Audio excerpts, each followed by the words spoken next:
फलस्तीन के साथ खड़ी होती थी। और याद रखिएगा, बहुत सारे इस्लामी मुल्क हैं इस दुनिया में, लेकिन जो पाकिस्तान की अहमियत है वो सबकी नहीं है। आप एटॉमिक कंट्री हैं। आपके यहां से जो आवाज जाती है या आपके यहां से जो बात पहुंचती है उसमें ताकत ज्यादा है। आज अक्टूबर से लेकर अब तक वो मार रहा है। क्या बेबसी हम रोक नहीं पाए? अरबों की तादाद है हमारी, वो चंद लाख लोगों को हम रोक नहीं पा रहे। हम तो थोड़े से होते थे यार, थोड़े से होते थे और सबको आगे लगाया हुआ होता था। तारीख गवाह, सारी तारीख ये बता रही है कि मुसलमान थोड़ा भी होता था ना तो बहुत सारों का मुकाबला कर लेता था। रियासतें कांपती थी, लोग डरते थे। फर्क था गैरत का, गैरत का फर्क था। मैं आज पाकिस्तान टेलीविजन का डाटा चेक करवा रहा था। आपकी खबर नहीं चलती साहब वहां पे।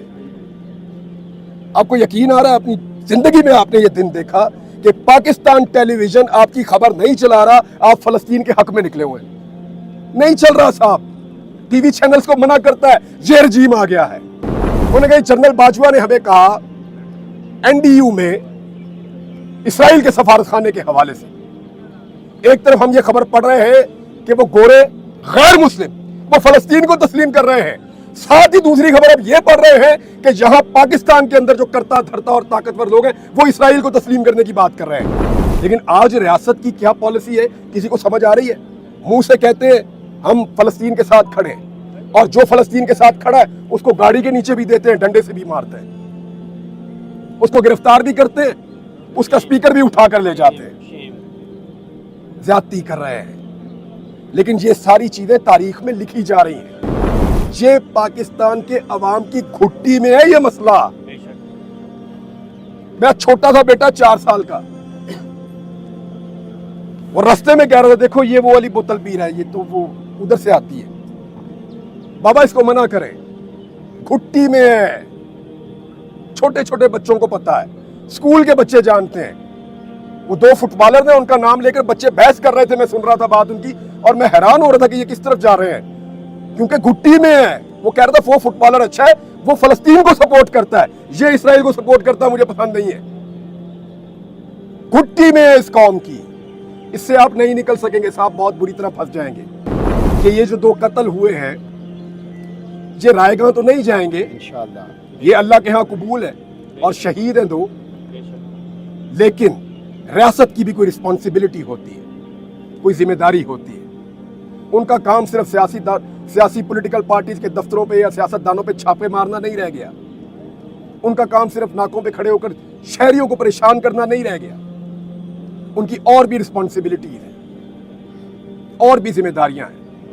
इन्हें इंसाफ दीजिए, इन्हें इंसाफ दीजिए, इस कत्ल को इंसाफ दीजिए, कातिल को सजा दीजिए, ताकि आइंदा इस तरह के इक़दामात ना हो।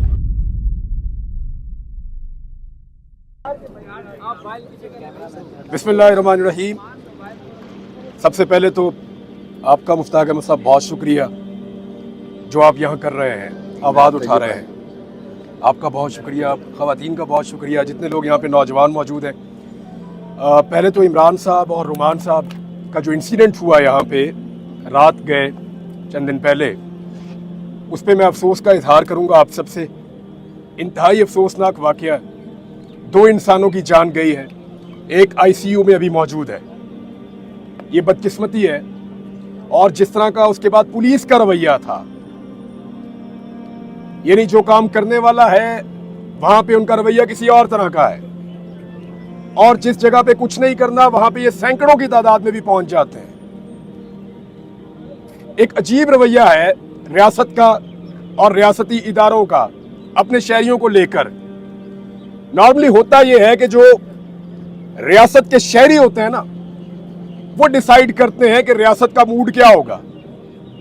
या उल्टा काम हो रहा है, शहरी इस तरफ चल रहे हैं, रियासत इस तरफ चल रही है, और ये लगातार हो. है. हम इसको पहली दफा नहीं देख रहे, बड़े लंबे अरसे से देख रहे हैं, लेकिन अब ये चीजें अपने एक्सट्रीम पे चली गई हैं. गजा के हवाले से, फलस्तीन के हवाले से, फलस्तीनियों की जिंदगियों के हवाले से उनके बुनियादी हुकूक के हवाले से, उनके बच्चों के जीने के हक के हवाले से। मैं छोटा सा था जब से मैं आवाज सुन रहा हूं, लगभग 40 साल हो गए सुनते हुए, और हमेशा पाकिस्तान की रियासत ने सपोर्ट किया था। सरकारी सतह के ऊपर एहतजाज होता था, मुझे याद है अच्छी तरह, सरकारी सतह पे, चाहे आमिर हो चाहे कोई पॉलिटिकल गवर्नमेंट हो, हमेशा एहतजाज होता था। पाकिस्तानी मिलकर एहतजाज करते थे, मसाजिद में दुआएं करते थे, सड़कों के ऊपर फैमिलीज मिलकर फलस्तीन के साथ खड़ी होती थी। और याद रखिएगा, बहुत सारे इस्लामी मुल्क हैं इस दुनिया में, लेकिन जो पाकिस्तान की अहमियत है वो सबकी नहीं है। आप एटॉमिक कंट्री हैं, आपके यहां से जो आवाज जाती है या आपके यहां से जो बात पहुंचती है उसमें ताकत ज्यादा है। बाकी मुसलमान मुल्क पैसे में बहुत ज्यादा होंगे, अमीर मुल्क होंगे, कहीं आबादी भी ज्यादा है, लेकिन जो ताकत अल्लाह ताला ने आपको दी है, जो अहमियत आपकी है, वो सबकी नहीं है। हमारी अपनी एक अलग अहमियत है, इसलिए हमारा एहतजाज, हमारा बोलना हमेशा से मानी रखता है, हमेशा से। बिल्कुल। इसलिए जब भी हम बोलते हैं उसका असर पड़ता है, और हमने माजी में देखा भी। आज अक्टूबर से लेकर अब तक वो मार रहा है, क्या बेबसी हम रोक नहीं पाए? अरबों की तादाद है हमारी, वो चंद लाख लोगों को हम रोक नहीं पा रहे। हम तो थोड़े से होते थे यार, थोड़े से होते थे और सबको आगे लगाया हुआ होता था। तारीख गवाह, सारी तारीख ये बता रही है कि मुसलमान थोड़ा भी होता था ना तो बहुत सारों का मुकाबला कर लेता था। रियासतें कांपती थी, लोग डरते थे। फर्क था गैरत का, गैरत का फर्क था। एक बच्चा मारा जाता था ना, एक खातून के साथ ज्यादती होती थी, सारे मुसलमान उठते थे। उन्हें पता था वापस आएंगे, बदला लेंगे, नहीं छोड़ेंगे।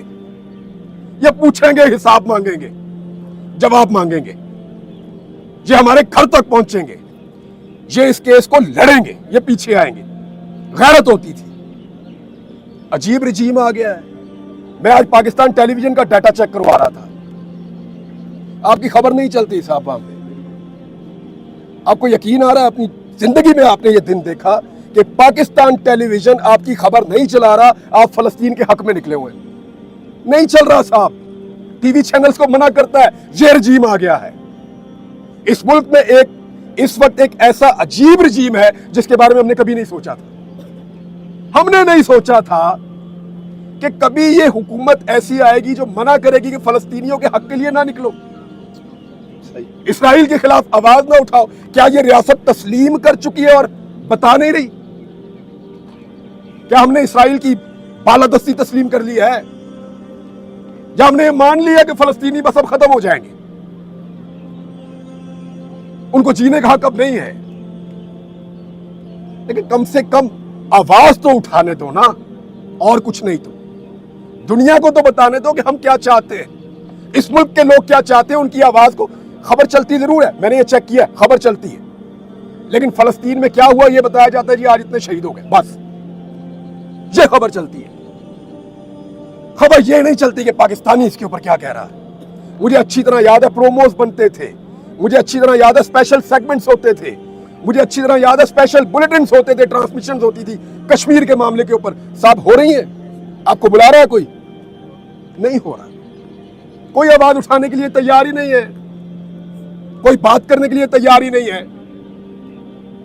अभी जब ये कल मैं खबर पढ़ रहा था ना, दिल को अच्छा लग रहा था कि नॉर्वे ने, स्पेन ने, आयरलैंड ने फलस्तीन को तस्लीम किया, लेकिन साथ ही मेरे ख्वाब टूट गए जब मैंने मुशाहिद हुसैन सैयद को सुना कि पाकिस्तान की मिलिट्री हाई कमान वो क्या कर रही थी कि हम इसराइल को तस्लीम कर देंगे। मैं नहीं कह रहा, मुशाहिद हुसैन सैयद कह रहे हैं। पावर कॉरिडोर में उनके बड़े ताल्लुकात हैं, एक्सेप्टेबिलिटी बहुत है, वो कह रहे हैं। अलामा राजा नासिर बाज साहब ने कहा है, उन्होंने कहा जनरल बाजवा ने हमें कहा एनडीयू में इसराइल के सफारतखाने के हवाले से। एक तरफ हम ये खबर पढ़ रहे हैं कि वो गोरे गैर मुस्लिम वो फलस्तीन को तस्लीम कर रहे हैं, साथ ही दूसरी खबर अब यह पढ़ रहे हैं कि यहां पाकिस्तान के अंदर जो करता धरता और ताकतवर लोग हैं वो इसराइल को तस्लीम करने की बात कर रहे हैं। दिल ही टूट गया, तकलीफ हुई। 70 साल हमें यह बताया गया कि फलस्तीन को और कश्मीर को आजादी लेकर देनी है।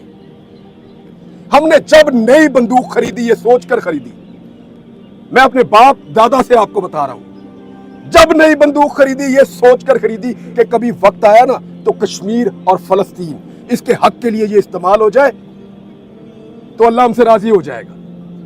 हमेशा ये सोचा। लेकिन आज रियासत की क्या पॉलिसी है किसी को समझ आ रही है? मुंह से कहते हैं हम फलस्तीन के साथ खड़े हैं, और जो फलस्तीन के साथ खड़ा है उसको गाड़ी के नीचे भी देते हैं, डंडे से भी मारते हैं, उसको गिरफ्तार भी करते हैं, उसका स्पीकर भी उठा कर ले जाते हैं। ज्यादती कर रहे हैं। लेकिन ये सारी चीजें तारीख में लिखी जा रही हैं। ऐसा नहीं है कि इनसे जान छूट जाएगी। ये सब रिकॉर्ड का हिस्सा है कि कौन आया, किसने क्या कहा और उसके दौर में क्या हुआ। कल हम किसी को मंजन नहीं बेचने देंगे, साहब गवाह रहिएगा। कल आकर कोई अगर मंजन बेचेगा और वो कहेगा कि मैंने ये किया था और वो किया था, तो उसकी बात नहीं मानेंगे आप। इसको रिकॉर्ड पे रखें। आज इस रजीम ने फलस्तीन के कॉज को पाकिस्तान के अंदर मैक्सिमम डैमेज कर दिया है, मैक्सिमम। इतना पहले कभी नहीं हुआ था। और अगर आज ये कॉज कहीं पे नजर आ रहा है ना, तो ये सिर्फ आपके साथ मुश्ताक अहमद साहब खड़े। मुझे यहां से ठंडी हवा आ रही है सिर्फ डी चौक से, या कहीं पे जुम्मे वाले दिन दुआ हो जाती है, या कुछ लोग इकट्ठे हो जाते हैं, कोई बात कर लेता है इसके ऊपर। अदरवाइज मुझे जो मैं गेस कर रहा हूं, जो मैं स्मेल कर रहा हूं, या जो चीजें समझ आ रही हैं वो ये आ रही है कि शायद हमारी रियासत मसला फलस्तीन के ऊपर कुछ डिसाइड कर चुकी है जो अभी हमें नहीं पता, ऐसा लगता है। और वो लोग जो पावर कॉरिडोर्स में उठते बैठते हैं वो अब वक्तन फवक्तन इस किस्म के स्टेटमेंट्स देना शुरू हो गए हैं। क्या पाकिस्तान के लोग जो हैं वो इसको तस्लीम करेंगे? बॉल तो फिर पब्लिक के कोर्ट में आ गया ना। डिसाइड तो पाकिस्तान के लोगों ने करना है।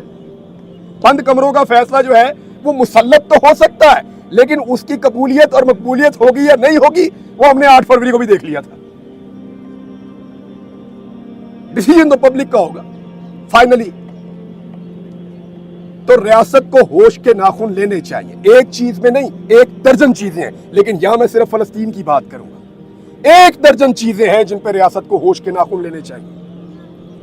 और फलस्तीन पर खसूसी तौर पर ये पाकिस्तान के अवाम की घुट्टी में है ये मसला। मैं छोटा था बेटा 4 साल का, और रास्ते में कह रहा था देखो ये वो वाली बोतल पी रहा है, ये तो वो उधर से आती है, बाबा इसको मना करें, घुट्टी में है। छोटे छोटे बच्चों को पता है, स्कूल के बच्चे जानते हैं। वो 2 फुटबॉलर ने उनका नाम लेकर बच्चे बहस कर रहे थे, मैं सुन रहा था बात उनकी, और मैं हैरान हो रहा था कि ये किस तरफ जा रहे हैं, क्योंकि घुट्टी में है। वो कह रहा था वो फुटबॉलर अच्छा है, वो फलस्तीन को सपोर्ट करता है, ये इसराइल को सपोर्ट करता है, मुझे पसंद नहीं है। घुट्टी में है इस कौम की। इससे आप नहीं निकल सकेंगे साहब, बहुत बुरी तरह फंस जाएंगे। चीजों को रिव्यू करें और नेचुरल अंदाज में वैसे चलने दे जैसे पाकिस्तानियों की मंशा है।